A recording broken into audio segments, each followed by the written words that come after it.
start our new chapter that recently added to the MDK syllabus, that is a name of homeostasis. We can also say the excretory system, urinary system, जिसके explanatory notes हैं.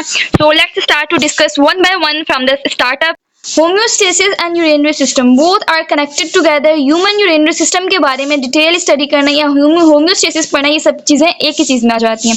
Homeostasis होता क्या है? Homeostasis के अंदर हम पढ़ते हैं prevention of internal environment from harmful fluctuation in the external environment is called homeostasis. Homeostasis के अंदर हम प्रिवेंट कर रहे होते हैं अपना इंटरनल एनवायरनमेंट को बाहर की फ्लक्चुएशन से, बाहर के एक्सटर्नल एनवायरनमेंट से, जैसे टेम्परेचर हो गया, सॉल्यूट एंड सॉल्वेंट की कंसंट्रेशन हो गई, एक्सक्रीटरी सिस्टम हो गया, ब्लड की प्यूरिफिकेशन हो गई. ये सब कुछ जो है वो होम्योस्टेसिस के अंदर हो रहा होता है. होम्योस्टेसिस जो है उसके अंदर हम क्या क्या देख रहे होते हैं? होम्योस्टेसिस के अंदर हमारे पास जो मेन चीज़ आती है वो ऑस्मो रेगुलेशन आ रहा होता है. उसके बाद ऑस्मो रेगुलेशन के अंदर हमारे पास जो है वो सॉल्यूट एंड सॉल्वेंट की कंसंट्रेशन जो है वो मेंटेन हो रही होती है. सॉल्यूट हमारे पास वो चीज़ जो हम किसी चीज़ में हल कर रहे होते हैं, और सॉल्वेंट जिसके अंदर हम वो चीज़ हल कर रहे हैं. एक्सक्रिएशन हम जो है वेस्टफुल मेटाबॉलिज्म के पढ़ते हैं. इसके अंदर थर्मो रेगुलेशन, टेम्परेचर की मेंटेनेंस की बात पढ़ते हैं. इसके साथ एक और मिलता जुलता वर्ड होम्योस्टेसिस से आता है जिसको हम कहते हैं हीमो. हीमो मतलब होता है सेम, स्टेसिस मतलब होता है स्टॉपिंग. हीमोस्टेसिस का मतलब होता है सीसेशन ऑफ ब्लीडिंग. तो हीमोस्टेसिस और होम्योस्टेसिस, होम्योस्टेसिस के अंदर हम इंटरनल एनवायरनमेंट को बचा रहे होते हैं बाहर वाले एनवायरनमेंट से, और हीमोस्टेसिस के अंदर हम जो है वो सीसेशन ऑफ ब्लड को जो है वो रोक रहे होते हैं. हमारे पास जो सेल की मेम्ब्रेन होती है, जो आउटर प्लाज्मा मेम्ब्रेन होती है, वो एक्ट कर रही होती है as a homeostasis control centre. Human urinary यानी रीनल सिस्टम भी इसके साथ मेंशन करते हैं, उसके कंपोनेंट्स यानी क्या क्या चीज़ें जो हैं वो इसके साथ मिल रही हैं. ह्यूमन यूरिनरी सिस्टम के अंदर हमारे पास किडनी होती है. किडनी की शेप क्या होती है? बीन शेप्ड होती है और पेयर्ड में होती हैं दो. उसके बाद हम यूरेटर मेंशन करते हैं. यूरेटर जो है हमारे पास पेयर ऑफ डक्ट्स होती हैं जो किडनी से निकल रही होती हैं और वो ब्लैडर तक जा रही होती हैं, वो भी दो होती हैं. फिर उसके बाद हमारे पास नीचे एक यूरिनरी ब्लैडर का पाउच होता है. फिर उसके बाद नीचे यूरिथ्रा होती है. ये हमारे पास कंपोनेंट्स होते हैं ह्यूमन यूरिनरी सिस्टम के. इसके बाद जो है हम नेक्स्ट प्रोसीड करते हैं. किडनी का स्ट्रक्चर एंड लोकेशन. किडनी का जो स्ट्रक्चर होता है वो डॉर्सल यानी बैक की तरफ प्रेजेंट होती है और लैटरल होती है वर्टिबल कॉलम के साथ. इसके अंदर हमारे पास जो है वो यूनिफेरस ट्यूब्यूल्स होती हैं, छोटे छोटे नेफ्रॉन से मिलकर बन रहा होता है. तकरीबन ये 1% हमारी टोटल बॉडी वेटेज होता है. टोटली 20% ये रिसीव करती है ब्लड पर कार्डिक बीट. एक हमारे पास जब हार्ट बीट करता है तो उसके बाद 20% ब्लड जो है वो रिसीव होता है किडनी के अंदर. इसकी शेप की बात की जाए तो ये बाहर से कॉन्वेक्स होती है, अंदर से कॉनकेव होती है. ये रेट्रोपेरिटोनियल होती है एब्डोमिनल कैविटी के साथ, और डॉर्सल साइड पर होती है. 4 to 5 इंचेस लॉन्ग होती है. ये सारी मेन पॉइंट्स हैं आपकी स्ट्रक्चर और लोकेशन के हवाले से. इसके साथ किसी किसी बुक के अंदर ये भी बताया गया है कि ये लोकेटेड होती है 12 थोरेसिक वर्टिब्रा और 3rd लंबर वर्टिब्रा पर. इसका इंटरनल स्ट्रक्चर अगर हम देखें तो आउटर कवरिंग को हम कहते हैं रीनल कैप्सूल, जिसको हम या तो रीनल फैशिया के साथ ही मेंशन कर रहे होते हैं, जिसको हम कहते हैं कि वो पेरिटोनियम मेम्ब्रेन है. उसके अंदर रीनल कॉर्टेक्स होता है, डार्कर रीजन होता है. फिर उसके बाद उसकी इनर तरफ जो है वो लाइटर रीजन होता है, जिसको हम कहते हैं रीनल मेड्यूला. रीनल पैरामिड्स पाए जाते हैं रीनल कॉर्टेक्स के अंदर, वो ट्रायंगुलर शेप के होते हैं. 7 to 8 जो है वो पर किडनी के अंदर पाए जाते हैं. Major and minor calyx present होता है. Renal pelvic, sinus, hilum, papilla, ये सब चीज़ें जो है उसके इंटरनल स्ट्रक्चर के अंदर हम मेंशन कर रहे होते हैं. इसके बाद अब ये कुछ और इंपॉर्टेंट पॉइंट है. उसकी position blood vessels urinary tract के हिसाब से जो हमारे पास राइट किडनी होती है वो थोड़ा सा स्लाइटली लोअर होती है just because of presence of liver. Left kidney जो है वो थोड़ा सा ऊपर होती है as compare to right kidney. Renal arteries जो है वो कैरी कर रही होती हैं ऑक्सीजनेटेड ब्लड किडनी की तरफ. रीनल वेन्स जो है वो लेकर जाती हैं डीऑक्सीजनेटेड ब्लड किडनी से बाहर की तरफ जो है वो क्या लेकर जा रही होती हैं? ब्लड को लेकर जा रही होती है. रीनल वेन्स और रीनल आर्टरीज ऑक्सीजनेटेड ब्लड लाती हैं. यूरिटर्स जो हैं जो हमारे पास किडनी के साथ ये अटैच होते हैं यूरिटर, ये 25 to 30 सेंटीमीटर लॉन्ग होते हैं. उसके बाद यूरिथ्रा जो ओपनिंग होती है जिसके जरिए जो है हमारे पास यूरिन बाहर आता है, फीमेल की 2 to 3 सेंटीमीटर होती है और मेल के अकॉर्डिंगली अप्रॉक्स जो है वो 20 सेंटीमीटर होती है. पर इसके साथ आपने जो वैल्यूज होती हैं वो अपनी बुक के अकॉर्डिंग याद करनी होती हैं. स्फिंक्टर्स जो है हमारे पास कंट्रोल कर रहे होते हैं, हमारे पास जो है वो उसके फ्लो को रोक रहे होते हैं. बच्चों के अंदर जो है ये स्फिंक्टर इतने ज़्यादा डेवलप नहीं होते जिसकी वजह से वो यूरिन को इतना ज़्यादा रोक नहीं सकते, लेकिन स्फिंक्टर्स जो है वो कंट्रोल करते हैं यूरिनरी फ्लो को at the urethrovesical junction. Urinary bladder present होता है, पिरामिड शेप का होता है, थिक मस्कुलर होता है. उसकी कैपेसिटी जो है वो 1/2 to 1 लीटर जो है वो यूरिन को स्टोर कर लेता है. यहाँ पर जो है वो ब्लैडर प्रेजेंट होता है. जब किडनी से जो है वो यहाँ पर यूरिन आता है किडनी से जब यूरिन आता है तो ब्लैडर में जमा होता है, तो ब्लैडर जो है वो उसको 0.5 to 1 लीटर तक अप्रॉक्स जो है वो क्या कर रहा होता है, उसको अपने अंदर स्टोर कर रहा होता है। तो ये उसके जो है वो कुछ और पॉइंट्स थे। इसके बाद नेक्स्ट पे जाते हैं, तो हमारे पास अब हम उसकी जो है वो डायमेंशन, हाइलेक्स क्या होता है, ब्लड सप्लाई क्या होता है, उसके बारे में पढ़ेंगे। कहते हैं नेफ्रॉन। नेफ्रॉन जो है वो बेसिकल और फंक्शनल यूनिट है किडनी का। दोनों किडनी जो है वो कंटेन करती है millions of nephron. Millions of nephron present होते हैं किडनी के अंदर। नेफ्रॉन की सिर्फ एक ओपनिंग होती है जिसको हम कहते हैं कलेक्टिंग डक्ट, जहां से नेफ्रॉन क्या हो रहे होते हैं, ओपन हो रहे होते हैं। उसके बाद हम नेफ्रॉन के साथ मेंशन करते हैं, हमारे पास दो तरह के नेफ्रॉन्स होते हैं, कॉर्टिकल जो शॉर्ट होते हैं, जुक्स्टामेडुलेटरी नेफ्रॉन जो लॉन्ग होते हैं। 70 to 80% पोर्शन जो है वो कॉर्टिकल नेफ्रॉन का होता है और जुक्स्टामेडुलेटरी नेफ्रॉन जो है वो 20 to 30% होते हैं। ये कहाँ पर प्रेजेंट होते हैं, ये बॉर्डर पर प्रेजेंट होते हैं कॉर्टेक्स एंड मेडुला के, जहाँ पर लूप ऑफ हेनले प्रेजेंट होती है, ये वहां पर प्रेजेंट हो रहे होते हैं जो हमारे पास जुक्स्टामेडुलेटरी नेफ्रॉन्स होते हैं। और ये हमारे पास नेफ्रॉन के अंदर ब्लड का फ्लो सबसे पहले जो है वो इफरेंट आर्टरियोल्स होती है जिनका डायमीटर ज्यादा होता है, उससे हमारे पास जो है वो ग्लोमुलर्स के साथ जो है वो ब्लड जाता है। फिर हमारे पास जो है वो बॉमन्स कैप्सूला जाता है, प्रॉक्सिमल कॉन्वोल्यूटेड ट्यूब्यूल्स होती हैं, यहाँ पर हमारे पास जो है वो descending loop of Henley, ascending loop of Henley होती है, फिर उसके बाद कलेक्टिंग डक्ट होती है। दो कैपिलरीज पाई जाती हैं, ग्लोमुलर कैपिलरीज होती हैं और पेरिट्यूबुलर कैपिलरीज होती हैं। इसका आपको मेन डिफरेंस बताऊं कि हमारे पास जो ग्लोमुलर कैपिलरीज होती हैं वो हमारे पास जो है वो सिर्फ और सिर्फ बॉमन्स कैप्सूल के अराउंड होती हैं, लेकिन जो पेरिट्यूबुलर कैपिलरीज होती हैं वो around the loop of Henle, around the ascending loop of Henle, descending loop of Henle, distal convoluted tubule, इन सब के अराउंड जो है वो कौन सी हो रही होती हैं, हमारे पास पेरिट्यूबुलर कैपिलरीज। अब आपने जो है वो इन दोनों का मेन डिफरेंस याद करना है। ग्लोमुलर कैपिलरीज जो होती हैं, जो ग्लोमुलर कैपिलरीज हैं या पेरिट्यूबुलर कैपिलरीज हैं, इनके साथ आपने ये मेंशन करना है कि जो इनका ओरिजिन है ग्लोमुलर का, वो एफरेंट आर्टरियोल से ओरिजिन होती हैं एंड ये अराउंड द बॉमन्स कैप्सूल, जो बॉमन्स कैप्सूल होता है इनके अराउंड जो है वो ये हो रही होती है। इसके बाद जो अकॉर्डिंग टू नेफ्रॉन होता है ना, ये बाकी नेफ्रॉन, बाकी जो इफरेंट आर्टरियोल्स निकल रही होती हैं और बाकी सारी जो लूप ऑफ हेनले तक होती हैं वो कौन सी होती हैं, पेरिट्यूबुलर कैपिलरीज। इनकी लोकेशन अब आपको सही समझ आएगा। ये हमारे पास जो है वो mouth of the Bowman's capsule पर प्रेजेंट होती हैं और ये हमारे पास renal tubule, proximal convoluted tubule, distal convoluted tubule, इनके राउंड प्रेजेंट होती हैं। प्रॉक्सिमल कॉन्वोल्यूटेड ट्यूब्यूल के अंदर हमारे पास लूप ऑफ हेनले आ जाता है, ascending loop of Henle and descending loop of Henle. Blood pressure, इनका ब्लड प्रेशर जो है वो क्या होता है, हाई होता है। इफरेंट का जो हमारे पास क्या होता है, डायमीटर जो है वो बड़ा होता है, यहाँ पर ब्लड प्रेशर का बहुत ज्यादा हो रहा होता है, यहाँ पर फिल्ट्रेशन होती है ब्लड की, यहाँ पर जो है फिल्टर हो रहा होता है ब्लड प्लाज्मा, यहाँ पर पोर्स प्रेजेंट होते हैं बॉमन्स कैप्सूल के अराउंड जो हमारे पास ब्लड को क्या करा रहे होते हैं, फिल्टर करा रहे होते हैं। पेरिट्यूबुलर कैपिलरीज के अंदर हमारे पास जो है वाटर की रीअब्जॉर्प्शन होती है, हमारे पास सॉल्ट की रीअब्जॉर्प्शन होती है, हमारे पास आयंस की रीअब्जॉर्प्शन होती है, पीएच बैलेंस कर रहे होते हैं और सिक्रेशन होती है। इनमें ये काम हो रहा होता है और इनमें फिल्ट्रेशन हो रही होती है। और हमारे पास हम इसके साथ पढ़ते, इनके पास बेसमेंट मेम्ब्रेन पाई जाती है जो थिक होती है, यहाँ पर बेसमेंट मेम्ब्रेन एब्सेंट होती है।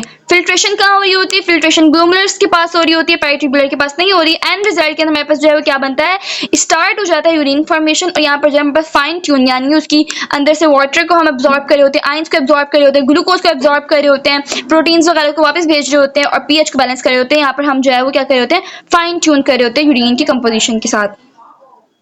Functions of nephron, functions of nephron के अंदर हमारे पास जो है वो एंडोक्राइन फंक्शन आता है। एंडोक्राइन फंक्शन के अंदर हमारे पास होता है कि इनसाइड द ब्लड जो है वो कुछ रिलीज हो रहा हो।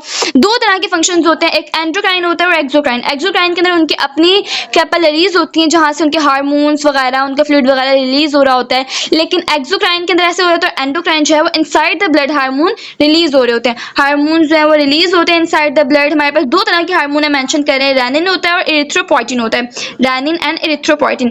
रेनिन जो है वो रेगुलेट कर रहा होता है ब्लड प्रेशर, एरिथ्रोपोइटिन जो है वो स्टिमुलेट करता है आरबीसीज की फॉर्मेशन।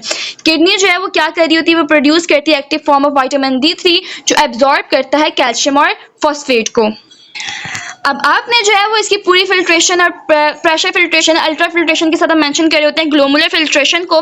ग्लोमुलर फिल्ट्रेशन के अंदर हमारे पास क्या हो रहा है, एफरेंट आर्टरियोल्स होती हैं, वहां से ब्लड इंटर होता है बॉमन्स कैप्सूल के अंदर, वहां पर बेसमेंट के अक्रॉस क्या होती है, फिल्ट्रेशन होती है, प्रोटीन्स वगैरह जो है वो वापस चले जाते हैं और जो चीजें एसेंशियल होती हैं वो आगे भेज दी जाती हैं। ग्लोमुलर फिल्ट्रेट किसकी होती है, वो ब्लड की हो रही होती है, फिर वो जो है वो क्या करती है, लीव या एफरेंट आर्टरियोल्स, फिल्ट्रेशन हो गई, फिर हमारे पास जो है वो जो बाकी चीजें होती है वो बैक वापस चली जाती हैं। पूरोसाइट्स जो है हमारे पास at the line of border of Bowman's capsule present होते हैं, जो क्या करा रहे होते हैं, वो फिल्ट्रेशन करा रहे होते हैं। ये एज ए छन्नी की तरह होते हैं। हमारे पास पोर्स होते हैं, पोर्स के जरिए जो है वो क्या हो रही होती है, फिल्ट्रेशन हो रही होती है। जो चीजें चाहिए होती है वो नीचे आ जाती है, बाकी जो है वो बैक हो जाती हैं। ये प्रिवेंट करता है कि हमारे पास जो प्लाज्मा प्रोटीन है उनको जो है वो वापस आगे ना जाने दे, उसको वापस भेज दे। ग्लोमुलर फिल्ट्रेशन के साथ हम मेंशन करते हैं कि वो डायरेक्टली प्रोपोर्शनल है हाइड्रोस्टेटिक प्रेशर के। हाइड्रोस्टेटिक वो प्रेशर होता है जो हार्ट के साथ कनेक्ट होता है। जो दिल का प्रेशर होता है वही हमारे पास जो है ग्लोमुलर फिल्ट्रेशन के अंदर प्रेशर चल रहा होता है। पीछे हमने ये भी मेंशन किया था कि हमारे पास पर कार्डिक हार्ट बीट के साथ 20% जो है वो ब्लड जो है वो क्या हो रहा होता है, सप्लाई हो रहा होता है। फिल्ट्रेशन के बाद हमारे पास सिलेक्टिव एब्जॉर्प्शन हो रही होती है। सेलेक्टिव एब्जॉर्प्शन में क्या हो रहा होता है, ब्लड इंटर होता है एफरेन आर्ट्रियोल से, ग्लोमुलर फिल्ट्रेशन हो गई। अब हमारे पास क्या होगा, सिलेक्टिवली एब्जॉर्प्शन होगी। जो ब्लड ग्लोमुलर फिल्ट्रेट के अंदर आया था उसके अंदर सेल फिल्टर नहीं होते, उसके अंदर से वाटर फिल्टर हो जाता है, प्रोटीन्स के फिल्टर नहीं होते, ग्लूकोज आगे चला जाता है, नाइट्रोजनस वेस्ट जो है वो फिल्टर हो जाता है, वो भी आगे जाता है, आयंस आगे जाते हैं, अमाइनो एसिड की फिल्ट्रेशन हो जाती है। हार्मोन मेंशन करते हैं human chronic gonadotropin hormone. Human chronic gonadotropin hormone जो है वो कभी कभी फिल्ट्रेट हो जाता है। पूरोसाइट्स जो है वो क्या कर रहे होते हैं, असिस्ट कर रहे होते हैं फिल्ट्रेशन। हमारे पास 120 मिलीलीटर पर मिनट एब्जॉर्प्शन हो रही होती है और वो क्या हो रही थी, वापस ब्लड के पास जा रहा होता है और पीछे क्या बचता है, सिर्फ और सिर्फ 1 मिलीलीटर बचता है पर मिनट के साथ हम इसको मेंशन कर रहे होते हैं। फिर अगर हम देखें कि हमारे पास 2.5 लीटर जो है वो यूरिन पर डे का बन रहा होता है नॉर्मल क्लाइमेटिक कंडीशन के साथ। फिर हमारे पास जो है वो site of proximal convoluted tubule, इसका ही पॉइंट याद रखना है। यहाँ पर हमारे पास मैक्सिमम रीअब्जॉर्प्शन होती है। मैक्सिमम रीअब्जॉर्प्शन के अंदर 80% वाटर, ग्लूकोज और अमाइनो एसिड क्या हो रहे होते हैं, एब्जॉर्ब हो रहे होते हैं। यहाँ पर आपने ये बात भी याद रखनी है कि यहाँ पर हमारे पास 100% एब्जॉर्प्शन होती है ग्लूकोज की। ग्लूकोज जो है वो 100% जो है वो रीअब्जॉर्ब हो जाता है प्रॉक्सिमल कॉन्वोल्यूटेड ट्यूब्यूल्स के अंदर। सिलेक्टिवली फिल्ट्रेशन के बाद हमारे पास ब्लड आता है प्रॉक्सिमल कॉन्वोल्यूटेड ट्यूब्यूल के अंदर। यहाँ पर वाटर की रीअब्जॉर्प्शन होती है पैसिवली ट्रांसपोर्ट के अंदर, पैसिवली एब्जॉर्प्शन के अंदर हमारे पास एनर्जी नहीं लग रही होती, लेकिन एक्टिवली के अंदर एनर्जी लग रही होती है। ग्लूकोज और सोडियम एब्जॉर्ब होते हैं एक्टिवली यानी एनर्जी के साथ। 100% हमारे पास ग्लूकोज जो है वो एब्जॉर्ब हो जाता है, वाटर 67% जो है वो एब्जॉर्ब होता है और बाकी क्या रीअब्जॉर्ब होता है, बाकी ब्लड के पास चला जाता है। हमारे पास हार्मोन्स जो है जो इन्वॉल्व होते हैं इनके अंदर वो इंसुलिन होते हैं और कॉर्टिसोल होते हैं। Also absorb nutritions like H2O, bicarbonate और हमारे पास आयन सिक्रीट्स होते हैं ड्रग्स एंड पॉइजन के साथ। ये हमारे पास क्या होते हैं, रीअब्जॉर्ब हो जाते हैं। आगे जो बच जाते हैं उनके हम क्या कर रहे होते हैं, बैलेंस कर रहे होते हैं। फिर हमारे पास लूप ऑफ हेनले आ जाता है। ये बात आप लोगों ने याद रखनी है कि डिसेंडिंग लूप ऑफ हेनले जब नीचे की तरफ आती है लूप ऑफ हेनले, उसके अंदर वाटर एब्जॉर्ब होता है और वाटर पैसिवली एब्जॉर्ब होता है। जब असेंडिंग नीचे से ऊपर की तरफ जाते हैं तो वहां पर आयंस एब्जॉर्ब होते हैं और आयंस क्या हो रहे होते हैं, एक्टिवली एब्जॉर्ब हो रहे होते हैं। और कौन सा हार्मोन एब्जॉर्प्शन करा रहा होता है, एल्डोस्टेरोन करा रहा होता है हार्मोन एब्जॉर्प्शन। और लेकिन अगर हम वाटर की एब्जॉर्प्शन की बात करें तो वाटर की एब्जॉर्प्शन हमारे पास ADH हार्मोन करा रहा होता है। ADH हार्मोन के साथ हम दूसरा नाम मेंशन करते हैं वेसोस्प्रिन हार्मोन। वेसोस्प्रिन हार्मोन जो है वो रिलीज होता है पोस्टीरियर लूप से पिट्यूटरी ग्लैंड के साथ। एल्डोस्टेरोन जो है वो एड्रिनल कॉर्टेक्स से रिलीज होता है और इसकी नेचर जो है वो स्टेरॉइड्स होते हैं। इसकी नेचर क्या होती है, स्टेरॉइड्स होते हैं। अब हम देखेंगे यूरिन के फॉर्मेशन का फुल पाथवे। हमारे पास कॉर्टेक्स जो है वो बॉमन्स कैप्सूल्स होते हैं। यहाँ पर क्या हो रहा होता है, रीअब्जॉर्प्शन होती है वाटर की, बाइकार्बोनेट की और सिक्रीट होते हैं आयंस प्रॉक्सिमल कॉन्वोल्यूटेड ट्यूब्यूल के अंदर। डिसेंडिंग के अंदर एब्जॉर्ब हो रहा होता है वाटर, असेंडिंग के अंदर एब्जॉर्ब होता है सॉल्ट। वाटर पैसिवली एब्जॉर्ब होता है, सॉल्ट्स होते हैं जो एक्टिवली एब्जॉर्ब हो रहे होते हैं। उसके बाद हम मेंशन करते हैं कॉर्टेक्स। कॉर्टेक्स के अंदर डिस्टल कॉन्वोल्यूटेड ट्यूब्यूल्स होते हैं जहाँ पर potassium ion, hydrogen ion absorb होते हैं और सोडियम क्लोराइड, वाटर, बाइकार्बोनेट यानी हमारे पास पीएच जो है वो बैलेंस हो रही होती है एल्डोस्टेरोन से।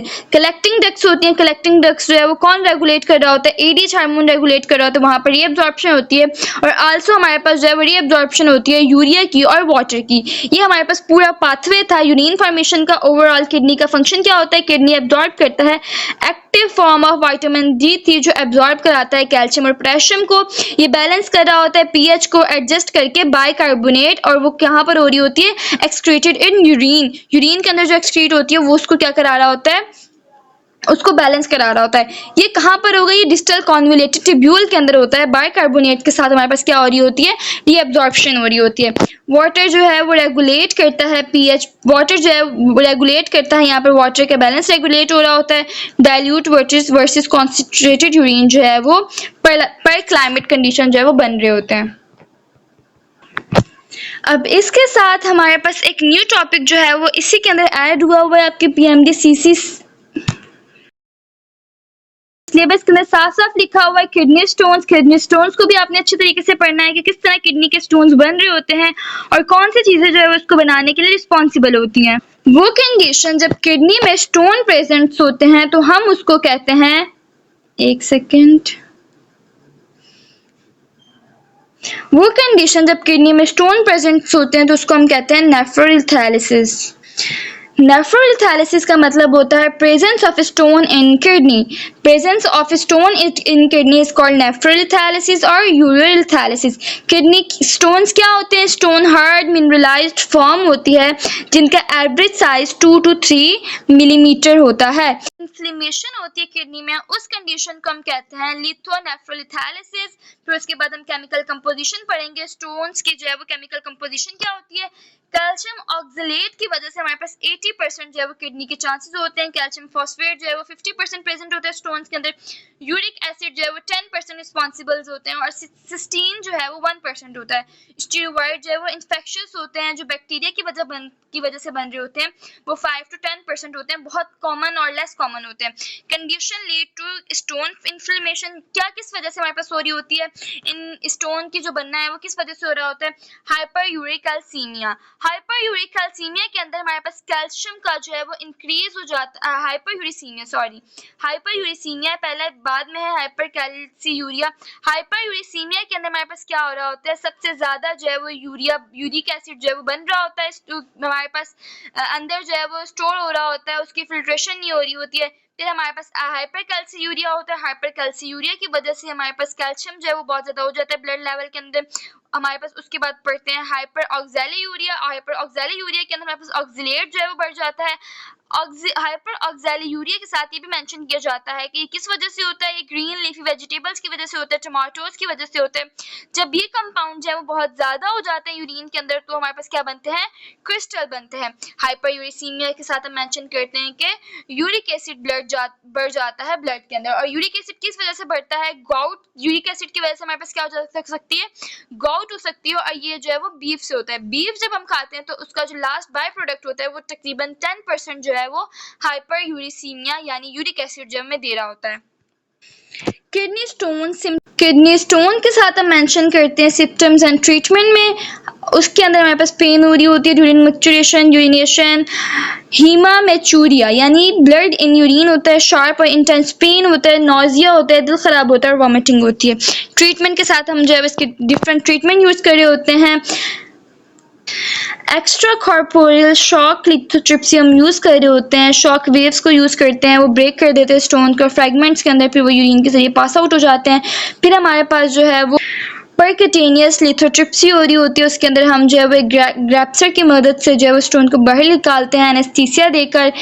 तो उसके बाद जो है नेफ्रोलिथोटोमी होती है जिसके जरिए हम कट करते हैं किडनी को, रिमूव करते हैं स्टोन्स को फिजिकली जब बहुत ज़्यादा हो जाता है। एक और टॉपिक है किडनी फेलियर का, वो भी आपकी बुक से उठाया गया है। किडनी जो है वो फेल हो जाती है जब वो एक्सट्रैक्ट नहीं कर सकती नाइट्रोजीनियस वेस्ट को, वो अनएबल हो जाती है फिल्टर करने को ब्लड को और यूरिन को। फिर हमारे पास दो तरह की होती है, क्रॉनिक मतलब जब आहिस्ता आहिस्ता से किडनी जो है वो डैमेज हो रही हो, फिर एक्यूट कॉजेज के अंदर हमारे पास जल्दी से जब हो जाती है, अचानक से हो जाती है। बैक्टीरिया की वजह से हमारे पास क्रॉनिक होते हैं, नेफ्रिटिस के जरिए हो जाता है, ब्लड प्रेशर का बढ़ जाना, डायबिटीज़ की वजह से फटीक होना, स्वेलिंग होना हैंड का, ये सब जो है वो क्रॉनिक के अंदर आ जाता है। Vomiting, diarrhoea, diuretics, kidney stones, blood clots, heavy metals, cholesterol deposit हो जाना, इन सब की वजह से जो है हमारे पास अचानक से किडनी जो है वो फेल हो जाती है।